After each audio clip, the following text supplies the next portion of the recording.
नमस्कार। Arvind Kumar coaching classes में आप सभी लोगों का स्वागत है। आज का टॉपिक हमारा एक रैखिक समीकरण 2x + 3y - 8 बराबर 0 दी गई है। दो चरों में एक ऐसी और रैखिक समीकरण लिखिए ताकि प्राप्त युग्म का ज्यामितीय निरूपण जैसा कि प्रतिच्छेद करती रेखाएं हो, समांतर रेखाएं हो, समपाती रेखाएं हो। क्या कह रहा है समीकरण में? क्वेश्चन में कि एक समीकरण तो दे रखा है, एक समीकरण आपको अपनी तरफ से लिखना है ताकि ताकि क्या कर सके, ज्यामितीय निरूपण कर सके, है ना।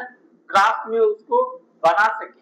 क्या बना सके कि दो रेखाएं प्रतिच्छेद करती हो। दूसरा पॉइंट, दोनों रेखाएं समांतर हो, दोनों रेखाएं समपाती हो। ठीक है, तो हमको अपनी तरफ से एक अलग से रैखिक समीकरण बनाना है नया। तो उसके लिए क्या करते हैं, पहला पॉइंट उठाते हैं, हल में आते हैं। पहला पॉइंट क्या है? प्रतिच्छेद करती रेखाएं। प्रतिच्छेद करती रेखाएं, प्रतिच्छेद करती रेखाएं तभी हो सकती हैं जब उनका a1/a2 और b1/b2 का मान बराबर नहीं होगा, तभी वह प्रतिच्छेद करती रेखाएं। तो हमको एक ऐसा रैखिक समीकरण लेना होगा जो इसको फॉलो करता हो। तो पहला रैखिक समीकरण हमको दे रखा है क्वेश्चन में। इसको हम लोग क्या करते हैं, समीकरण फर्स्ट मान लेते हैं। व्यापक रैखिक समीकरण ये मुझसे तुलना कराते हैं। तो यहाँ पे हमको a1 2 मिल गया, b1 3 मिल गया, c1 -8 मिल गया। अब हम लोग क्या करते हैं, एक अपनी तरफ से नया रैखिक समीकरण बनाते हैं जिसको मैंने लिख दिया है। इसको हम बना लेते हैं 3x + 2y - 7 बराबर 0। इसको मान लिया समीकरण नंबर सेकेंड। अब क्या किया, समीकरण नंबर सेकेंड को व्यापक रैखिक समीकरण युग्म से तुलना कराते हैं। तो हमको a2 की वैल्यू 3 प्राप्त हो जाती है और b2 की वैल्यू 2 प्राप्त हो जाएगी।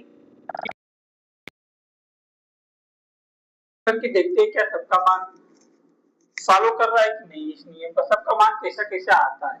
a1 की वैल्यू 2, a2 की वैल्यू 3, b1 की वैल्यू 3, b2 की वैल्यू 2, c1 की -8,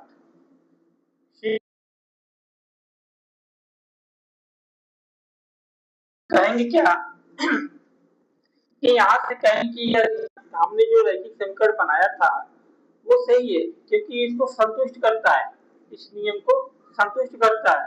संतुष्ट इसलिए करता है कि सबका मान बराबर नहीं है। इसका मतलब दोनों रेखाएं एक बिंदु पर प्रतिच्छेद करती हैं। इस तरह से हमारा पहला पॉइंट पूरा होता है। दूसरे पॉइंट में आते हैं, समांतर रेखाओं होने के लिए क्या करते हैं। समांतर रेखा होने के लिए हम लोग इसको इरेज कर देते हैं, थोड़ी चीजें इरेज कर देते हैं। हमको नया रैखिक समीकरण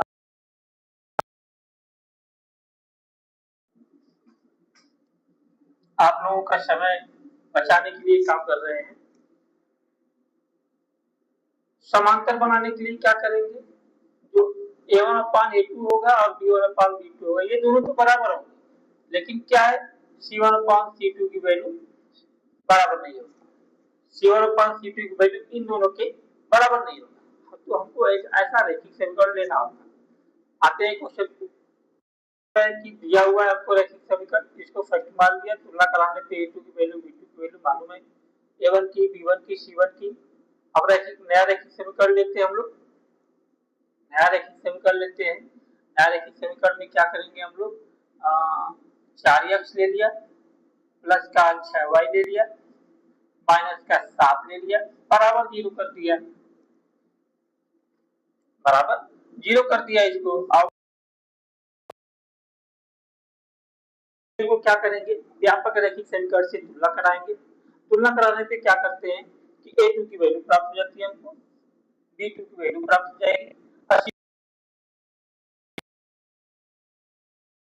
पे रख देते हैं। देखते हैं क्या सबका मान कैसा है। a1 की वैल्यू तो b1 की वैल्यू 4 1/2,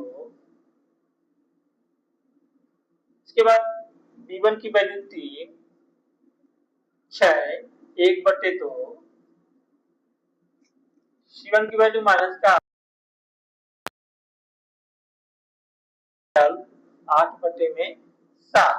इस तरह से हमने क्या देखा कि a1 बटे में a2 और b1 बटे में b2 का मान तो बराबर है, लेकिन c1 बटे में c2 का मान बराबर नहीं होता है। हमको तो यही देखना था जो इसको नियम को पालन करता हो।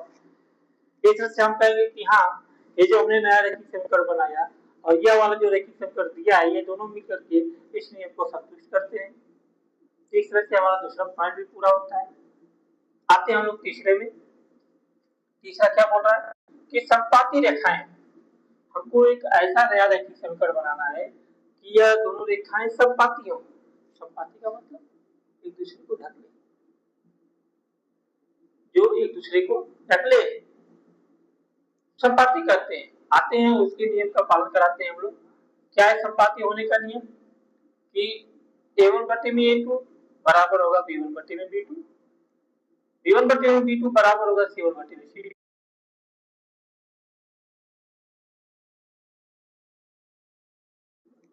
आते हैं भाई क्वेश्चन पे, कुछ चीजों को इरेज कर लेते हैं। नया रैखिक समीकरण बनाना आपको।